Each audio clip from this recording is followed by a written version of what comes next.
Welcome to everyone. I am Dr.V.Saranya, Assistant Professor, Department of History, Sita Lakshmi Ramaswamy College, Tiruchirappalli. I would like to present on the topic Buddhism. Introduction. Buddhism is one of the world's largest religion and originated 2500 years ago in India. Buddhists believe that the human life is one of suffering and that meditation, spiritual, good behavior are the ways to achieve enlightenment. The teaching of Buddhism spread all over Central and Southeast Asia through China, Korea, and Japan. Today, there are Buddhists all over the world. Buddhists almost disappeared from India in the last 1000 years. It spread far and wide abroad.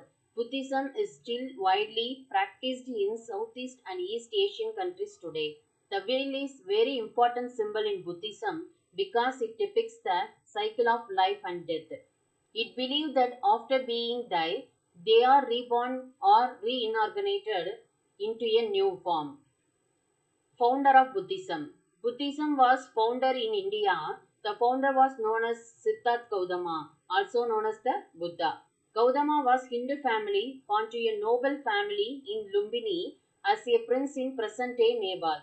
His father was King Suddhodana, leader of the Chakya society in growing state of Kosala, and his mother was Queen Maya Devi. Gautama was sheltered, confined in the palace until he decided to run away. At the age 25, he left the walls of palace. He saw a four passing sights. He saw in sequence an old man, a sick person, a corpse being carried to cremation, and a monk in meditation under a tree. Upon seeing the plain, he determined never return to the palace and to forever seek enlightenment. For the next 6 years of searching, Buddhists believe Gautama found enlightenment while meditating under a Bodhi tree.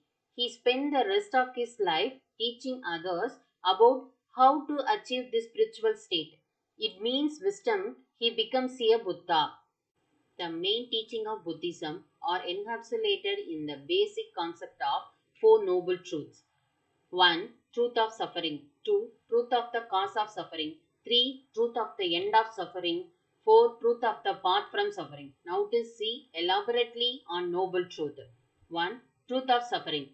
Life always involves suffering in noticeable and refined form. Even when things seem good, we always feel a suggestion of anxiety and uncertainty inside. The cause of suffering. The cause of suffering is craving and fundamental ignorance. We suffer because of our mistaken belief that we are separate, independent, solid. The painful and fruitless struggle to maintain this misunderstanding of ego is known as samsara or cyclic existence. 3. The truth of the end of suffering. The good news is that our obscuration are passing. They are like passing clouds that obscure the sun of our enlightened nature, which is always present. Therefore, suffering can be because our obscuration can be purified and awakened mind is always available to us. 4. The truth of the path from suffering. Be living ethically, practicing meditation, and developing wisdom, we can take exactly the same journey to enlightenment and freedom from suffering that the Buddhas took. Eightfold Path consists of various interconnected activities related to knowledge, contact, and meditative practice. 1. Right view. 2. Right intention. 3. Right speech. 4. Right action. 5. Right livelihood. 6. Right effort. 7. Right concentration. 8. Right mindfulness. Now to see elaborately on Eightfold Path. Right view. Truly and deeply knowing, for example, that unwholesome acts and thoughts have consequences as to wholesome acts and thoughts. Right intention. Recognizing that actions are shaped by habits of anger and selfishness or by habits of compassion, understanding, and love. Right speech. Recognizing the moral implication of speech truthfulness. Right action. Observing the five precepts at the foundation of all morality: not killing, not stealing, not enhancing in sexual misconduct, not lying, and not clouding the mind with intoxicants. Right livelihood. Earning a living in ways that are consonant with the basic precepts. Right effort. Cultivating this way of living with the attention, the patience, the determination that it takes to cultivate a field. Right mindfulness. Developing presence of mind through the moment to moment awareness of meditation practice, including mindfulness of breathing, mindfulness of walking, and mindfulness of bodily sensation. Right concentration. Developing the ability to bring this dispersed and distracted mind and heart to a center, a focus, and to see clearly through that focused mind and heart. Now we can see five principles. Buddha's teaching are known as Dharma. He taught that wisdom, kindness, patience, and compassion were important virtues. Specifically, all Buddhists live by five moral principles. 1. Violence. 2. Stealing. 3. Sexual misconduct. 4. Lying or gossip. 5. Taking intoxicating substances, for example, drugs or drink. Buddha always believed that the primary causes of human problems and dissatisfaction is the human mind itself. The teaching of Buddha are more for controlling your mind. Buddhist councils marked important turning points in the early Buddhism. These councils resulted in sectional classes and the ultimate great division that resulted in the two major schools, Dravida and Mahayana. In total, four major Buddhist councils were arranged. First council, it was held soon after the Mahaparinirvana of the Buddha around 483 BC under the support of King Ajatasattu and was headed by Mahakashyapa, a monk. The council was held in the Santapani cave at Rajagriha. The council was held with the purpose of preserving Buddha's teaching and rules for disciples. Second council, it was held in Vaishali, a village in Bihar, under the support of the king Kalakosha in 383 BC. It was headed by Sabakami. Third council, it was held in 250 BC in Padaliputra under the support of Asoka, was headed by Mohalibuddha Disa. Fourth council, it was held in 72 AD and Kundalvana, Kashmir. It was headed by Vasumitra, while Asvakosa was his deputy under the support of King Kanishka of Kushan Empire. During the first council, the teaching of Buddha were divided into three Pidahas. Number 1, Vinaya Pidaha, 2. Sutta Pidaha, 3. Abhidhamma Pidaha. The Vinaya Pidaha consists of rules and conduct and disciplines applicable to the simple life of the monks and nuns. The Sutta Pidaha consists of the main teaching or Dhamma of Buddha. It is divided into 5 Nikayas. The Abhidhamma Pidaha is the philosophical analysis and classification of the teaching and the scholarly activity of the monks. Now we can see type of Buddhism. Each of these types reverses certain text and has slightly different interpretation of Buddha's teaching. Types of Buddhism: Dravida Buddhism, Mahayana Buddhism, Tibetan Buddhism, Zen Buddhism, Nirvana Buddhism.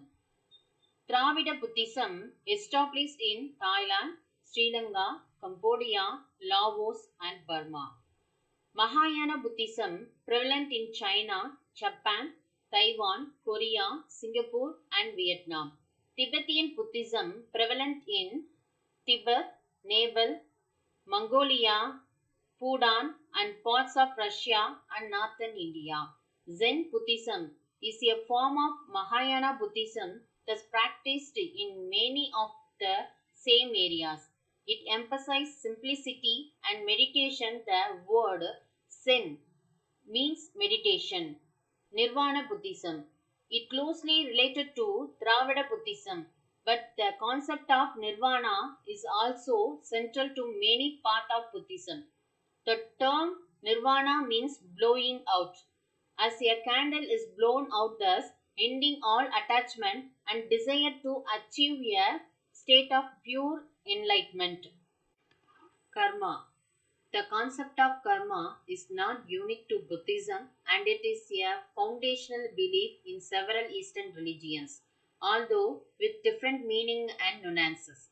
This important Buddhist doctrine teaches that all things are interconnected and guided by the law of karma, the means by which we create a world of suffering for ourselves and others, are equally the way to live our lives and that reduce suffering for all and leads to liberation. Buddhist teaching about karma indicate that our past action have affected us either positively or negatively, and that our present action will affect us in the future. Buddhists often use the agriculture metaphor of sowing seeds to explain karma. If we spread good seeds, we will reap good food or fruit. If we spread bad seeds, we will reap bad fruit or fruit. Spread of Buddhism. Buddhism spread quickly all over India. Asoka, a powerful king in Indian history, converted and built Buddhist school and temple all over India. The Mauryan Empire Asoka sent missionaries from India to China to spread the teaching and writing of Buddhism. Buddhism spread from India to China and other countries in Asia such as Korea, Japan, Thailand, Myanmar, Sri Lanka, Cambodia, Laos, and Vietnam, for example, wished to learn more about Buddhism to help Japan become stronger, like the larger and more advanced China. Conclusion. Buddha never claimed to be a god. As much as possible, it is necessary to learn the Buddha's instruction with faith and to try to act according to them, and to direct the mind with unfalling moral behavior and attain the pleasure called the final moksha.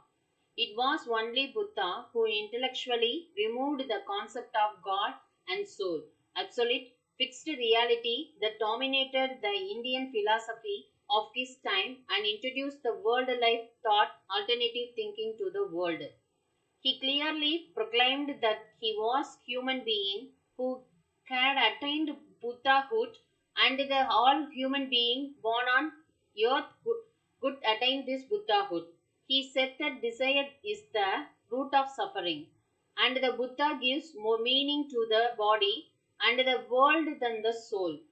Buddhism is based on absolute freedom and true equality. It rational, liberal, objective, concrete, complete, pacific, pragmatic, and applicable at all levels. Thank you.